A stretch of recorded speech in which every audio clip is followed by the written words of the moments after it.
Kalau boleh jujur, saya masih merasa agak nggak tenang, Pak. Masih kepikiran komentar-komentar di media sosial itu. Oke, itu wajar sekali merasa seperti itu. Siapapun juga pasti merasakan hal yang seperti itu.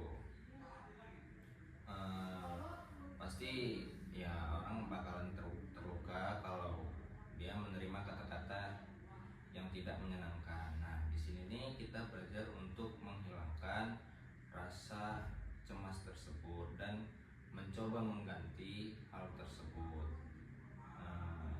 dengan mencoba cara baru agar kamu tidak merasa tertekan lagi. Iya, Pak. Saya mau belajar supaya tidak terus-menerus memikirkan jeleknya tentang diri saya. Nah, bagus sekali. Itu awal yang penting. Kamu ingin berubah kan? Oke.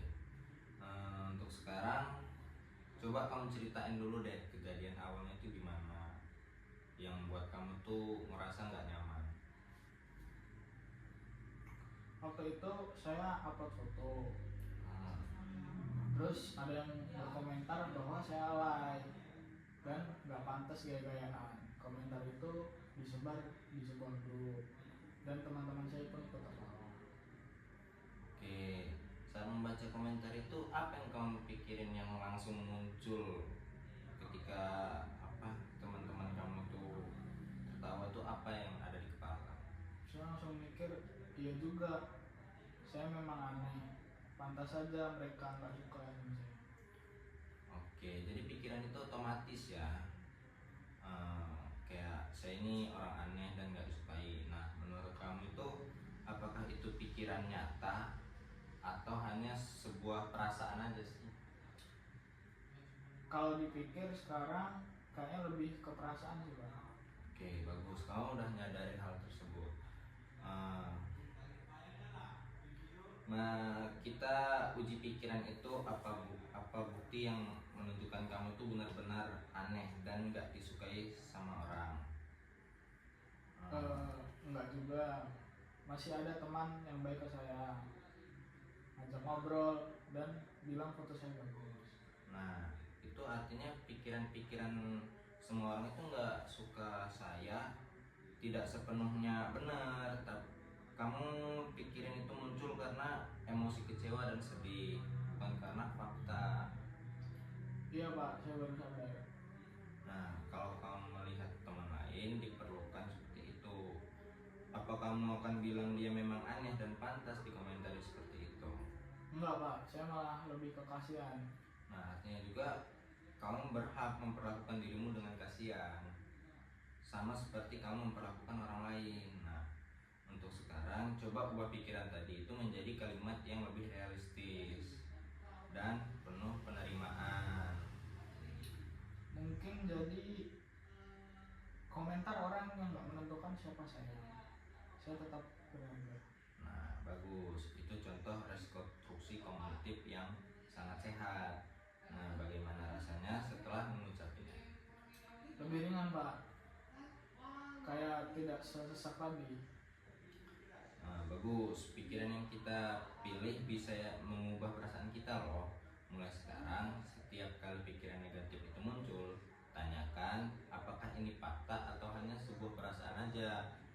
Lalu, kamu ubah dengan kalimat realistis seperti yang kamu barusan lakukan. Iya, Pak, saya mau coba latihan itu. Oke, sekarang kita coba latihan kecil ya. Coba kita tarik nafas pelan-pelan. Tahan sebentar, hembuskan perlahan. Oke, sambil menghembuskan nafas, kamu ucapin nih dalam hati, saya cukup, saya berharga, dan saya sedang belajar menerima diri. Rasanya tenang sih, Pak. Wah, bagus banget nih. Latihan sederhana ini kamu lakukan setiap kali kamu cemas ya, atau muncul pikiran negatif deh, kamu lakuin aja. Nah, Iza, sekarang pertemuan hari ini apa hal yang penting yang kamu dapetin? Dari pertemuan hari ini,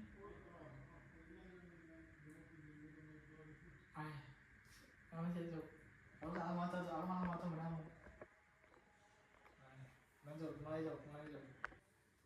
saya belajar kalau pikiran negatif saya nggak selalu benar. Saya bisa ubah cara berpikir dan nggak harus percaya sama komentar orang lain.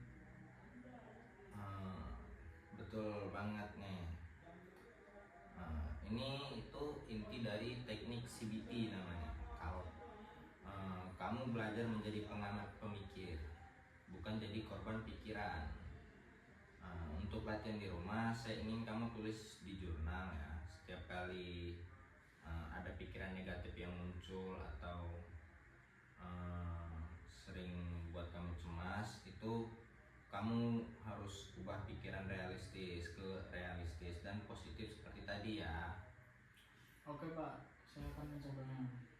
Baik, saya percaya kamu bisa. Ingat, kamu itu nggak sendirian dan kamu tuh berhak buat dihargai. Terima kasih banyak Pak, rasanya lebih tenang setelah ngobrol. Oke, sama-sama. Ja, sekarang kita lanjutkan lagi minggu depan ya, Ja. Ya.